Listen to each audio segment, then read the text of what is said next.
You know, if you break your arm, an X-ray gives you this really clean, jagged white line. Right. It very clear cut. Exactly. It's broken or not broken. It's binary, and honestly, it's kind of comforting in a way. Yeah, the doctor points at the screen and says, there it is. That's the problem. Right. But when you step into the world of behavioral health and psychology, that X-ray machine just completely shatters. Oh, absolutely. We're suddenly navigating this diagnostic landscape that is entirely invisible to the naked eye. And because it's invisible, it gets really murky. Well, and that's when you start seeing people throw around these heavy clinical terms like they're just, casual adjectives. All the time. Like, you'll hear someone say, oh, I'm so OCD about organizing my desk. Or, they'll say the weather in the spring is acting schizophrenic. Which is incredibly damaging, honestly. Yeah. Because it completely strips those words of their actual clinical weight. Right. I mean, it turns debilitating neurobiological conditions into, quirky personality traits. Yeah. Exactly. And that casual misuse of terminology is exactly why we're doing this deep dive today. We are unpacking the clinical framework of a practice called Coping and Healing Counseling, or CHC. Right. By looking at how they actually treat their patients, we're going to fundamentally redefine a condition that is wildly misunderstood by the general public. Like agoraphobia. Yes, agoraphobia. And even more importantly, we're going to explore how modern telehealth has become this absolute perfect mechanism for unlocking this specific condition. Which is a fascinating shift in how we deliver care. It really is. Okay, let's unpack this. Right. Because whether you have a diagnosis or not, this is really a masterclass in human psychology. It really is. Yeah. Because understanding how clinical avoidance works in the human brain and, how modern medicine is overcoming these massive logistical hurdles to treat it, it applies to so many areas of the human experience. Totally. Even if agoraphobia doesn't touch your life directly, the underlying mechanics of how we trap ourselves in our own fear and how strategic intervention helps us break out is something everyone can learn from. So let's start by shattering the biggest myth here, like the elephant in the room. Okay, let's do it. If you ask 100 people on the street to define agoraphobia, I bet 99 of them are going to say, oh, that's just the fear of leaving your house. Oh, yeah, 100%. They picture this recluse, Right, like staring out the window, completely terrified of their own front porch. It is easily the most common misconception. But when you look at the actual clinical criteria, specifically the DSM-5, which is the Diagnostic Manual for Mental Disorders, agoraphobia is not simply a general fear of the outdoors. Right. It's a highly specific, targeted clinical diagnosis. So, to meet the baseline criteria, a patient must experience marked, severe fear or anxiety about 2 or more out of 5 very distinct situations. And those 5 situations are fascinating when you line them up. They really are. We're talking about using public transit, being in open spaces, being in enclosed spaces, standing in line or being in a crowd, and finally being outside of the home alone. Right. And notice the extreme physical differences there. Yep. I mean, a massive wide open parking lot and a tiny cramped elevator are architectural opposites. Right. I was looking at that clinical criteria, and at first glance, it feels like a massive contradiction. It does. Like, how can an individual brain be utterly terrified of a wide open park and also a claustrophobic subway car? But then I realized what ties them all together. Oh, what's your take? It's like being in a locked escape room where the countdown timer is broken. That's a great way to put it. Right. Because it's not necessarily a fear of the physical bus or the open grass in the field or the people in the crowd itself. The underlying engine of this condition is the overwhelming fear that escape would be difficult or that help would be completely unavailable if you suddenly experienced panic-like symptoms. What's fascinating here is that you've hit on the exact psychological bridge. Really? Yes. That precise fear of helplessness, of being suddenly trapped with your own physiological panic and having no safety net, is what connects a wide-open plaza to a packed theater. Wow. Okay. The agoraphobic brain isn't reacting to the physical architecture of the space at all. It's reacting to a perceived lack of an exit strategy. That makes perfect sense. It's the ultimate, what if I lose control and no one can save me fear. Exactly. And a panic attack isn't just feeling a little nervous. We should clarify that. It is a severe physiological event. It's terrifying. We're talking a racing heart, shortness of breath, tunnel vision, and a very real, visceral feeling of impending doom. Precisely. I mean, your nervous system is dumping adrenaline as if you're being chased by a predator, but you're literally just standing in line at a grocery store. Right. And because that physical sensation of panic is so utterly overwhelming, avoidance becomes the primary coping mechanism. In fact, an intense ongoing pattern of avoidance is the hallmark of the condition. Okay, I have to push back on this a little bit, or at least, play devil's advocate for a Get second. it? Avoiding things that make you feel like you are literally going to die sounds perfectly logical. It does. If every time I eat a certain type of shellfish, my throat closes up, I stop eating the shellfish. Naturally. So if every time I get on a public bus, I feel a catastrophic traumatic level of panic, why wouldn't I avoid the bus? Why is that perfectly logical self-preservation suddenly classified as a psychiatric disorder? It's a fantastic question, and it actually gets to the very core of why these conditions are so insidious. Okay. Because you're right, it feels exactly like self-preservation in the short term. Yeah. When you avoid that bus, your anxiety immediately drops. You feel relief. Right. Phew, I survived. Exactly. And your brain's amygdala, which is the fear center, registers that drop in anxiety as a massive reward.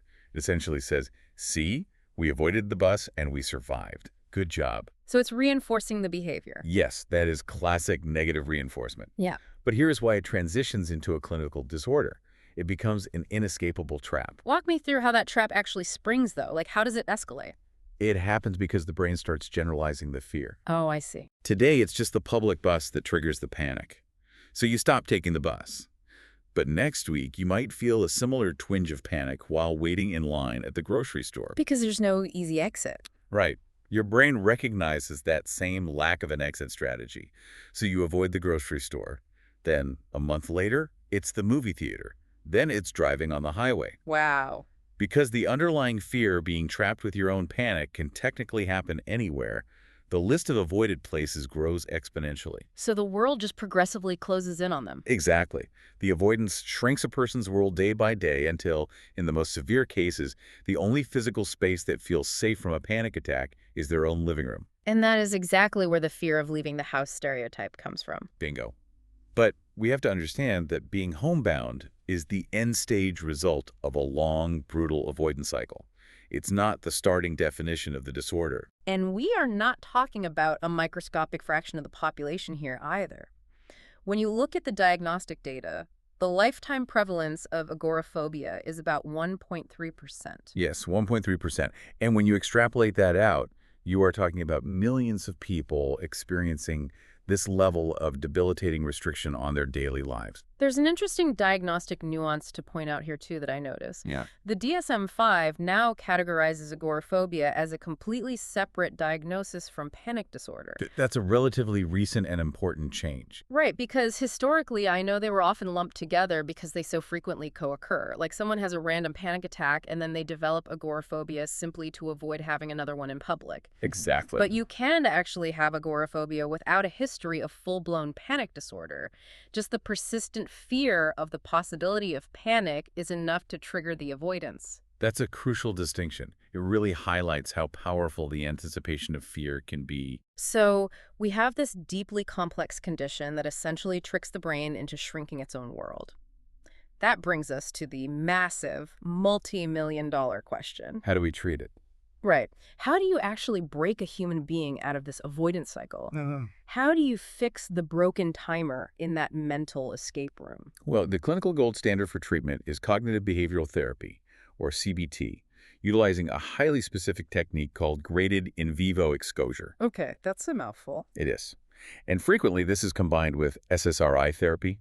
SSRIs are selective serotonin reuptake inhibitors. Medication. Right, a type of medication that can help lower the patient's overall neurochemical anxiety baseline, making the actual therapy more effective. Okay, so let's break down that therapy term. Graded in vivo exposure. In practice, this basically means slowly facing the very situations the patient has been desperately avoiding. Yes. And look, I have to stop you right there. Oh, okay. If the hallmark of this condition is avoiding these places because they cause catastrophic, heart-stopping panic, isn't telling a patient to go face their fear a recipe for immediate disaster? I can see why you'd think that. I mean, isn't that just going to trigger a massive panic attack and basically confirm their absolute worst fears? If a clinician does it incorrectly, absolutely, it would be a total disaster. Yeah. But you have to lean incredibly heavily on the words graded and slowly.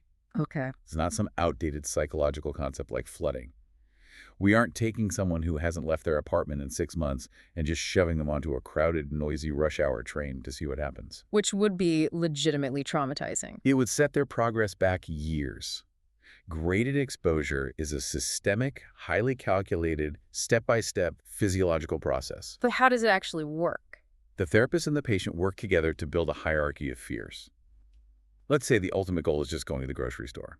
Step 1 might literally just be putting on your shoes and standing on the front porch for exactly 3 minutes. Wow, that's small. Yes. Step 2, a week later, is walking to the physical mailbox.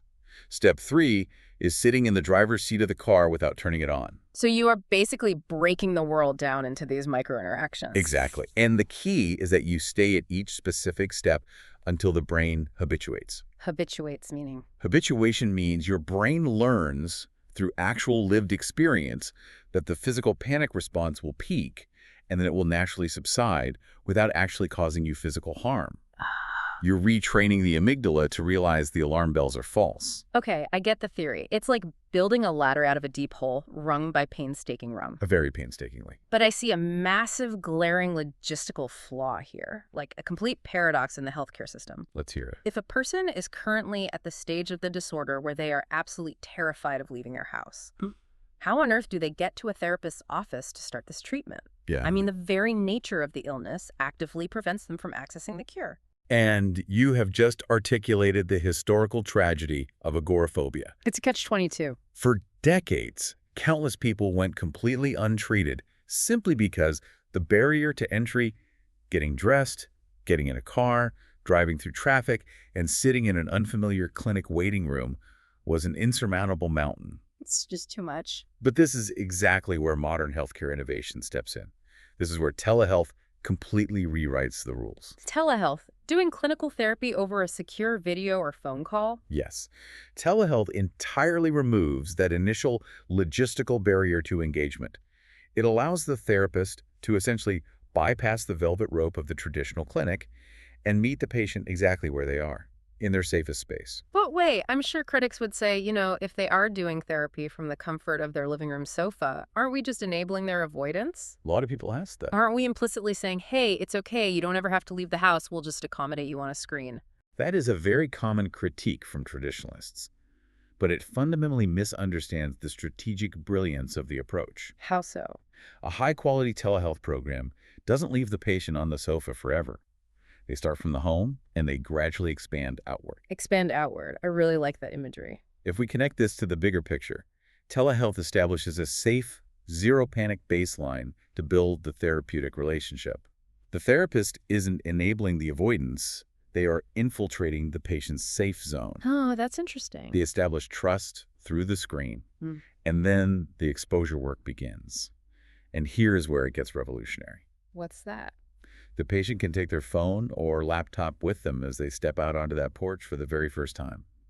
The therapist is right there in their ear, guiding them through the physiological panic response in real time, out in the real world. Oh, wow. I didn't even think about the mobile aspect of it. You literally have a licensed clinician in your pocket while you walk to the mailbox. Exactly. This is a perfect example of technology fundamentally changing the actual efficacy of a medical treatment, not just the delivery method. That is wild. It allows the exposure to be truly in vivo, meaning in real life, in real situations, while maintaining a direct, immediate tether to a clinical safety net. That is incredible. It takes this highly abstract psychological theory of habituation and makes it utterly practical. It really does. And that brings us perfectly to coping and healing counseling, the clinic whose framework we are analyzing today. Because theory is great on paper, but execution is what actually saves lives. Absolutely. CHC isn't just theorizing about telehealth. They are executing it as their primary model. And the scale at which they are executing it is genuinely impressive when you look at the logistics of mental health care. It's massive. CHC serves all 159 counties in the state of Georgia. Every single one. Every single one, using a 100% hypo-compliant telehealth platform. Now think about the demographics of a state like Georgia for a second. It's huge and varied. Right. You have the dense, sprawling urban center of Atlanta, and then you have incredibly remote rural counties that might be an hour's drive from the nearest psychiatric facility. With this model, your zip code no longer dictates your access to specialized care. That geographic democratization of healthcare is just vital. But scaling to 159 counties requires an immense amount of coordination and a very deep bench of clinical talent. Which they clearly have. They've built a team of over 15 licensed therapists, and I love the absolute alphabet soup of qualifications they bring to the table. We're talking LCSWs, LPCs, and LMFTs. Let's define those for anyone outside the medical field. That's licensed clinical social workers, licensed professional counselors, and licensed marriage and family therapists. Right, and having that variety isn't just about having an impressive roster. An LCSW approaches a patient's environment very differently than an LMFT who specializes in family dynamics. Yeah. They have built a highly diverse, culturally competent team, which is absolutely critical when you're trying to build deep psychological trust through a digital screen with patients from 159 wildly different counties. It allows them to match the specific clinical background of the therapist to the specific cultural and psychological needs of the patient. Exactly. And I think this is where we can make a really strong inference here. If CHC has built a digital infrastructure that is robust enough to treat something as paralyzing and complex as severe agoraphobia, I imagine that same telehealth pipeline is completely revolutionary for other conditions too. Oh, absolutely. Severe depression, where just finding the motivation to get out of bed, take a shower, and drive to a clinic feels like climbing Mount Everest. You're completely right. The logistics that cure the agoraphobic paradox apply across the entire behavioral health spectrum. And CHC utilizes that framework to provide comprehensive care for a huge range of issues. Like what else? They handle general anxiety, severe depression, complex trauma and PTSD, grief counseling, relationship issues, and chronic stress management. So it's really not just a niche clinic for one disorder, it's a full-spectrum behavioral health hub. Exactly. They serve individuals, but they also provide couples therapy and family therapy. They work with teenagers from age 13 and up, which is, demographic uniquely comfortable with digital interfaces anyway. Oh, totally. They even offer life coaching for individuals who might not need a clinical psychiatric intervention, but rather want forward-facing strategic goal achievement. So they basically have the heavy clinical horsepower to handle a severe agoraphobia case with graded exposure, but also the flexibility and approachability to help a 15-year-old struggling with high school stress. Yes. But this brings up the final and perhaps most stubborn barrier to mental health care. The cost. Yeah. We solve the travel paradox with telehealth, but there is always the financial paradox. Therapy is notoriously prohibitively expensive in this country. It really is. It is often the final insurmountable wall for patients who desperately want to get better. Standard mental health care can feel like an exclusive VIP club. You've got massive out-of-network fees, high deductibles, and these financial velvet ropes basically keeping the very people out who desperately need the intervention the most. It's a huge systemic problem. But when you look at the insurance and payment structure CHC has established, they are essentially taking a chainsaw to those velvet ropes. No, they definitely are. For Medicaid patients, they offer a $0 copay. Literally $0. We have to pause and recognize how significant that is. That provides life-changing access for lower-income individuals.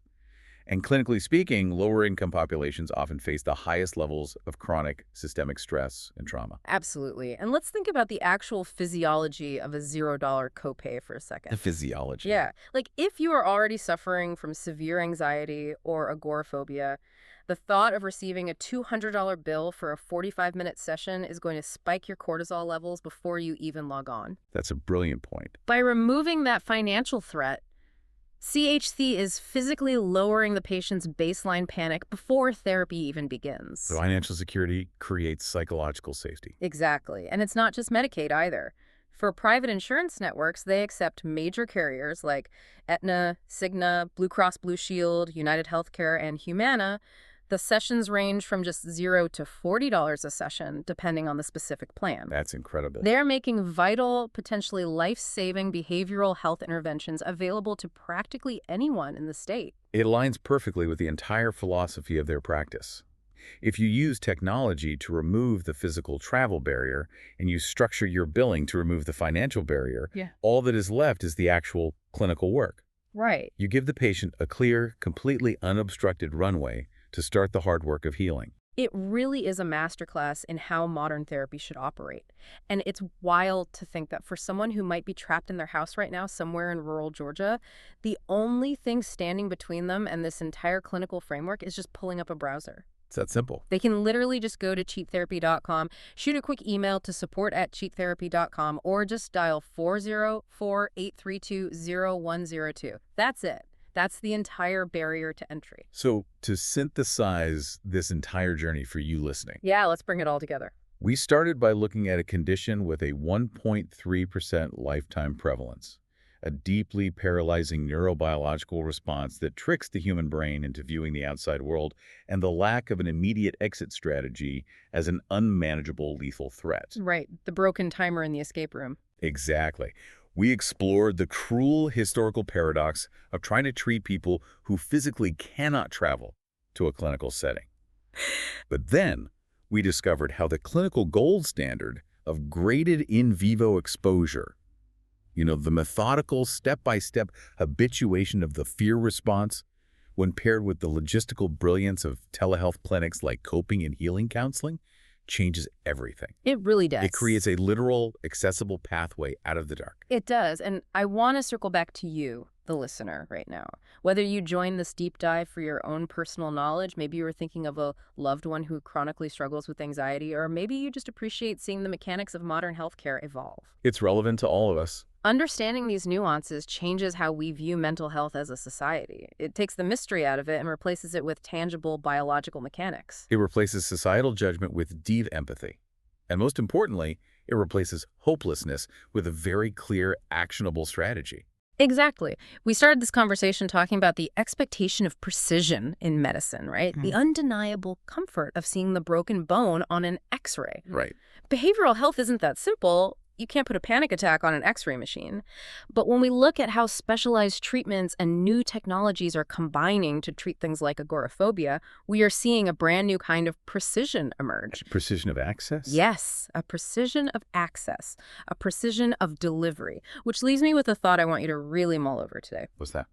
If telehealth can so perfectly solve the paradox of treating agoraphobia basically by bringing the safe space directly into the patient's home and then empowering them to eventually leave it, what other seemingly impossible behavioral or physical barriers is this technology quietly dismantling right now?